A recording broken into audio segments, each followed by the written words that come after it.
Let's start with who you are, and where we are. We're Snail's Slow Smoking Barbecue Team out of Claycomo, Missouri. We also live in Pleasant Valley, and we've got another gentleman here that's in from Overland Park, Kansas, that helps us.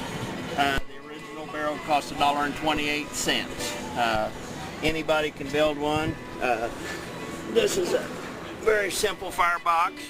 So you use lump charcoal? Lump, and we put some other charcoal under there to keep it from falling through. It's got a piece of expanded metal that runs through here, and these rods you can raise and lower them for the amount of cooking time that you want. And it'll cook up to 10 hours unattended, and it does a real nice job. Have a fresh air inlet here. Now, why does it pull from the top rather than just from the bottom? It pulls from the bottom. That tube, if you'll take a picture of it, it goes all the way down the side. Right, but I mean, and rather than just cold pull air from drops and hot air rises. Okay. And it's very simple. And this is our chimney, right here. And your damper. Right. And normally we'll cook wide open. The thermometer will fit in there, give us a realistic idea where we're at. Okay. In this particular one here, and we put a little clip on here so we don't bump it and kind of slow them down. Okay. This is some ribs that we're kind of doing some testing for the contest tomorrow. A lot of people tell you not to fork your meat. I don't care. And like that's kind of a cut that we're experimenting with for tomorrow. How long have these ribs been on? They've been in about an hour and a half. And what temperature do you cook your ribs? We're sitting right now around 300 degrees. Okay, so you cook your ribs fairly hot. Yeah. Are these rubbed or sauced? Or? They have, well, these are kind of silly. These got, we smeared bananas on them, and then we turn around and put seasoning over the top of that. And papaya and banana seem to have some tenderizers, so we kind of sneak that in on them, and they never know about it. And anyway, and we just kind of turn them a little bit.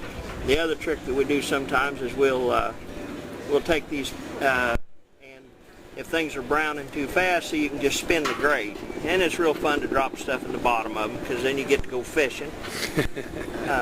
Other than that, it's kind of a simple technique. And you don't have a whole lot of trouble with moisture when you're cooking over the fire. You just have to, you got to know when meat's burning, and that's why you look at it. There's a gentleman that was a very good close friend of ours that in his older age, he had worked at Gates Barbecue in Kansas City, and he said any fool can tell when meat's burning. And that's kind of what we do. We kind of look at stuff so we can see when it's not doing, and once we get them turned around like that, we'll go ahead and slam her shut, and you can kind of see the recovery rate on them.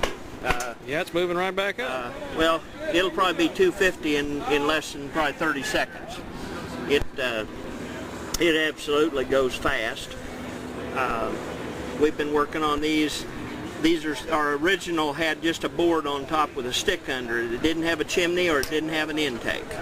And chimney was your chimney. Is the board. Yeah. It was in fact the crack we took and stuck a stick under the edge of it, and the hot air would come out and the cold air would go down and feed the fire.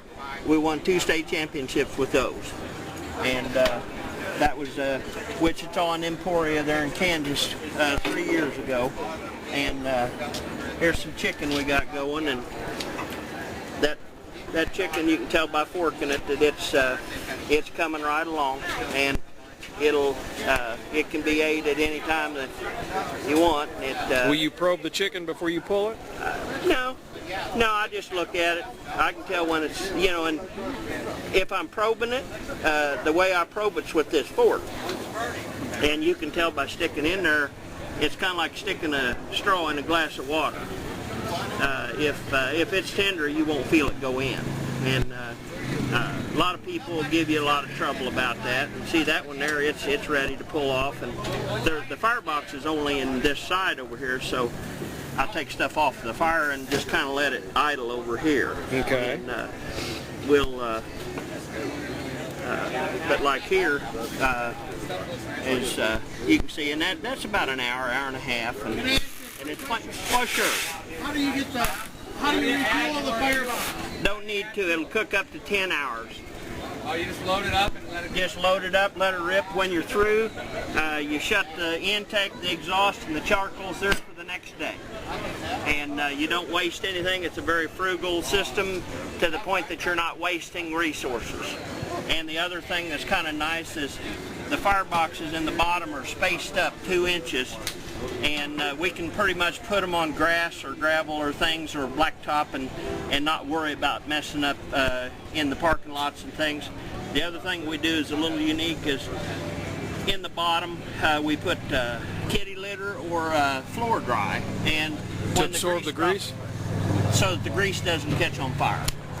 And that's pretty much what we do.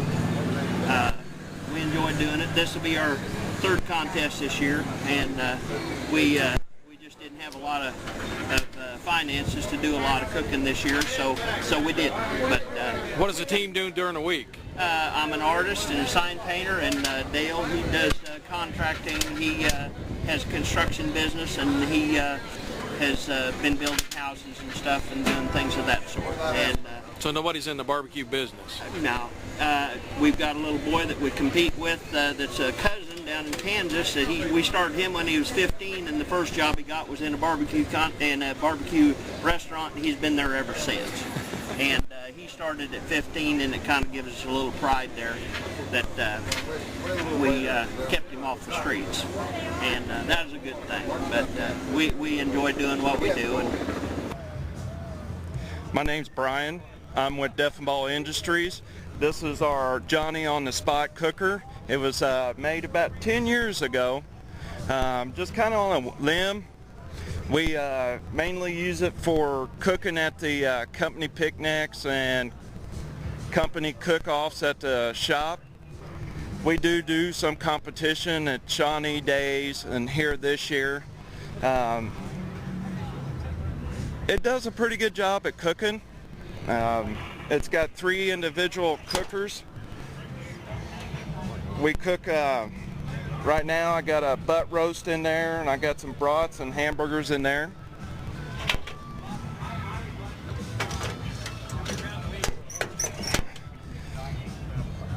More than I could count. It probably holds several hundred pounds of meat easily. We've never been able to fill it completely up. And on the second rack is usually where I do my ribs and my brisket at. And at the very top is just my warmer. Where's your firebox? The firebox is in the very back.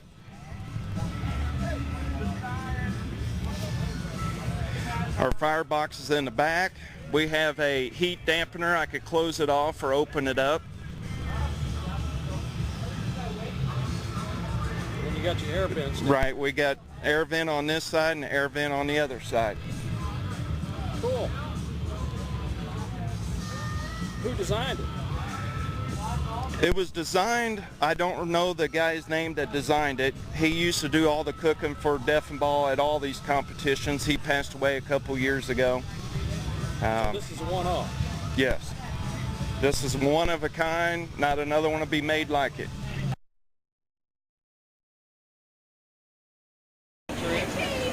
Okay, this is, what kind of feeding system do you use? An augered system, electronically controlled with thermostat. And how many pounds of pellets will you put in 40 there? 40 pounds pellets will last about 9 hours at 250 degrees. Whose pellets do you prefer to use? We use a blend of hickory, oak, and cherry.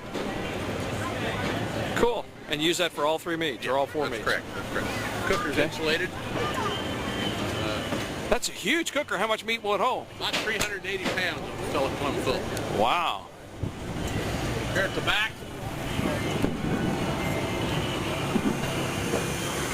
this is just a storage box here that we use for various trays, what have you.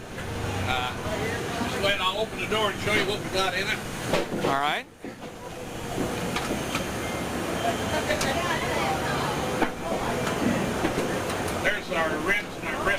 pork.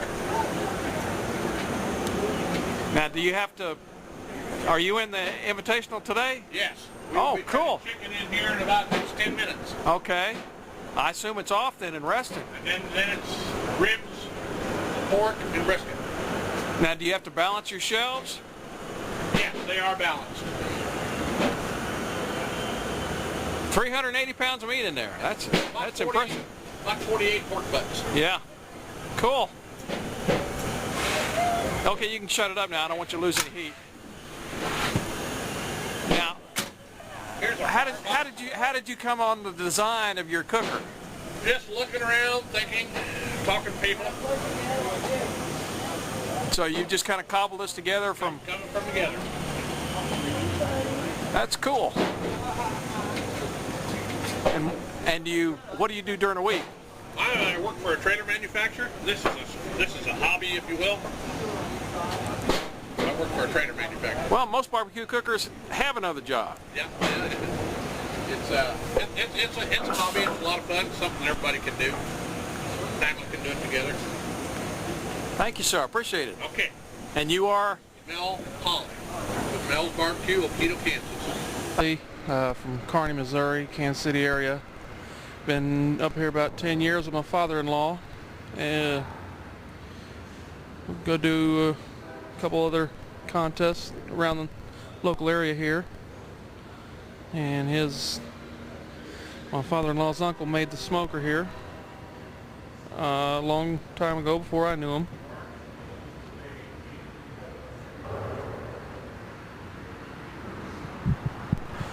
Does a really good job. Okay. But he's doing things like scoring touchdowns in the naming paper. Yeah, I thought I read about it. Yeah. That's great. Running back.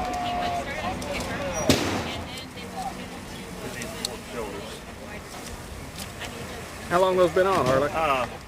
These are pretty good sized shoulders. I cooked them real slow since about 3 this morning. I've got some briskets I put on about midnight. And here's just a little piece of slab of ribs. Everybody just went crazy over them.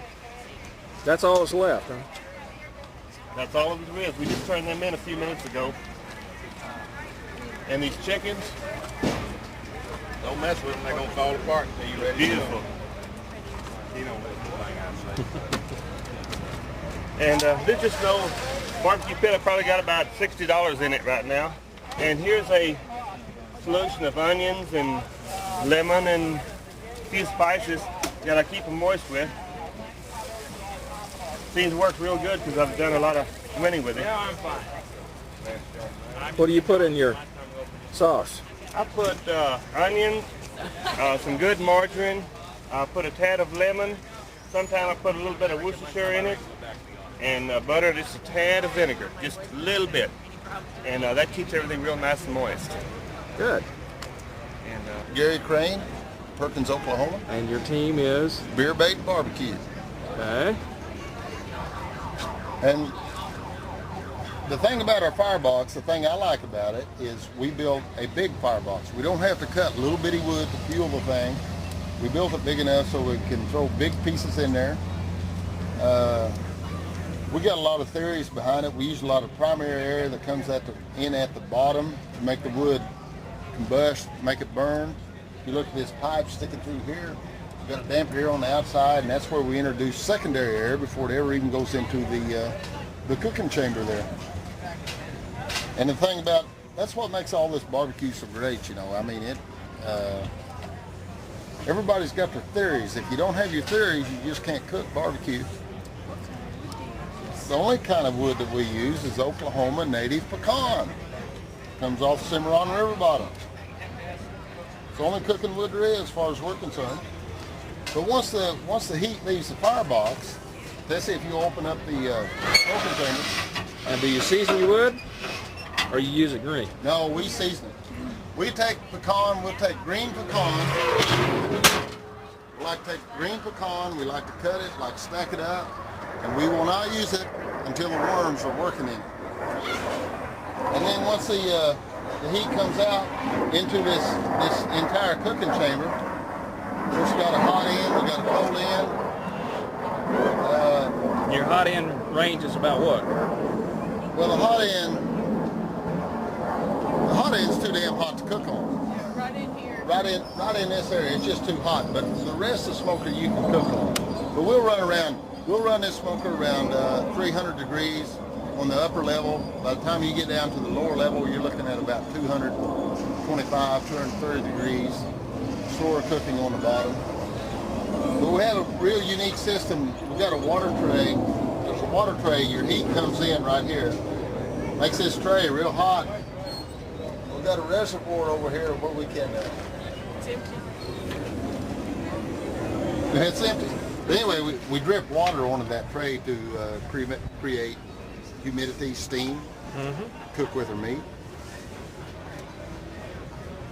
Then we have an oven on the other side. And you cook the meat. The meat cuts. Which cuts of meat do you cook? Well, we mainly participate in KCBS type cook-offs, and your normal 4 categories for KCBS is your first turn in is pork ribs. Your next one is poultry, which can only be chicken. Your next one is pork shoulder, and then beef shoulder briskets. with a joint? No, KCBS does not require it to have the joint. It can either be a whole pork shoulder, or it can be pork shoulder butt. And it can be boneless, it can be skinless, but it's got to weigh at least a minimum of 5 pounds. It can't be lighter than that. Now, where do you get your meat? Hey, we get our meat. We know this little local butcher down in Oklahoma, and he cuts probably some of the finest meat, highest quality meat that there is available to the world today. And he gets it for us. What's the name of Now, it? does he ship? Well, yeah, he ships. And the name of the company is Rouse Packing Company in Perkins, Oklahoma. And how does somebody get some of their meat if they need it? They have to call us, call him, 1-800 522 3979. 3979. You didn't know you were a teleprompter, did you? But no, You asked for Gary or Tess? yeah, and ask for Gary or Tess, but smoker does work great. You can see here, there's no smoker, there's no smoke, not smoker, but there's no smoke in this oven. And once we get through smoking the meat on the other side and we cut it up and we turn in our samples or whatever, then we move it over to here. Excuse me, I'm giving our friends some barbecue. To just maintain the meat, because meat, a lot of people don't understand how to take care of meat once it's being cooked. A lot of people will leave it set out too long at the wrong temperature, and then you get into a problem of food poisoning. But as long as you keep meat warm, you either got to keep meat below 40 degrees or you got to keep it over 140 degrees. Over there. And as long as you keep it over 140 degrees, that meat, it's going to sit there and dry out, but it's not going to spoil because bacteria will not grow in that environment. Now, how do you prep the meat that you cook on the other side? We use a lot of mainly dry rubs, different spices, seasoning. We use dry rubs on just about everything that we do. I'd like rather take an old tough piece of meat and try to make something out of it somebody likes than go fishing or golfing. It's a great hobby. And you say the people that cook are what? People that what? The people that cook out here are what? Oh, the people that cook out here are great people, wonderful people. All of them are. It's a great group of people. It's a great place to be. It's just a great place to spend a weekend. A lot of fun. But this is not the only cook-off you do. Oh no, I do about between 15 and 20 of them a year. All I can get to with my vacation time. My hobby. Good.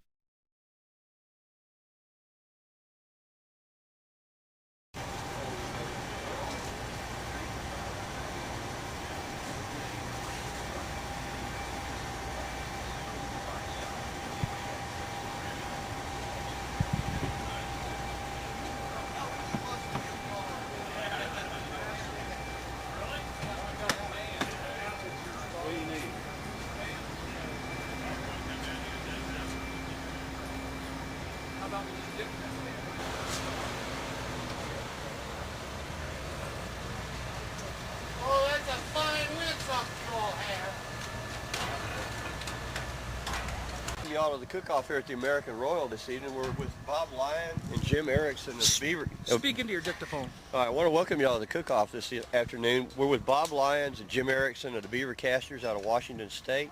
They're cooking an invitational today. Now, when did you kill this German Shepherd, Jim?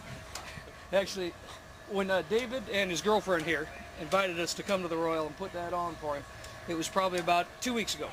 Oh, I was hoping you didn't say that was my girlfriend. She's been sitting in the Texas sun for 2 weeks. So how are you going to prepare this today? Are you going to be seasoning it later on? Well, since I'm not going to eat any of it, I don't really care, David. I think we'll probably season it kind of hot, kind of mild, kind of good, kind of salty, kind of sweet.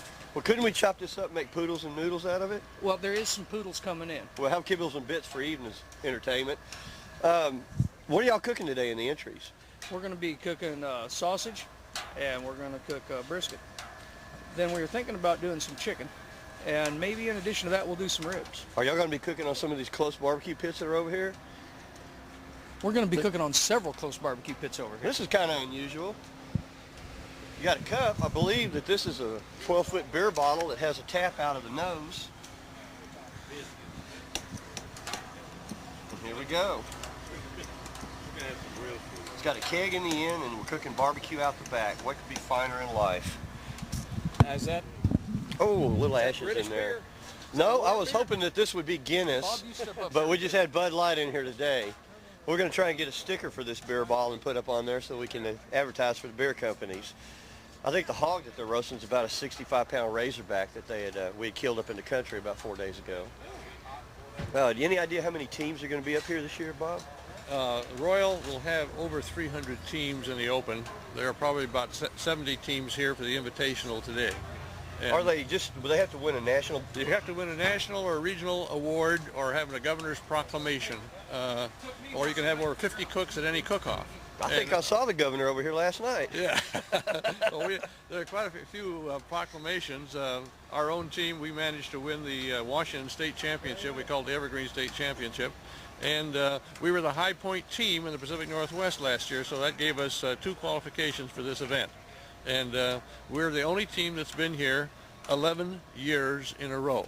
Qualified 11 years in a row, and we've been here. You notice those pins on the hat? That's 10 of the 11 right there. That's what you did the same thing for Jack Daniels. We'll be the only team that's been to Jack Daniels 10 years in a row this year. End of this month, we're going to be down there.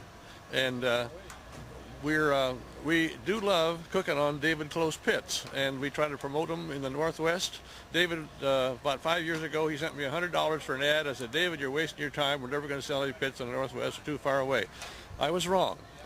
David's $100 was well invested. In fact, he's done so much for us since then that I don't even charge him anything for the advertising, and I shoot a new picture of a proud pit owner from the Pacific Northwest for every one of our issues of Drippings from the Pit. And they have been teaching me how to cook. I've really come along with my cooking in the last 2 years thanks to their help. You should have seen him with us in Terlingua, Texas. We were sensational. We were flying high. That was a wild time, I'll tell you. We won the head-to-head contest with Jim being the head cook, and I personally won the open contest with 50. Imagine using Washington beef in Texas on a David Close pit, winning #1 brisket down there. And I watched him sit by that pit 2.5 days non-stop, mothering that thing and loving that brisket. So I guarantee you he earned the championship. Yeah. Well, y'all come on out and have some fun at the cook-off this year or next year. The weather's going to be good. It's supposed to be the sun coming out tomorrow afternoon, right for the end.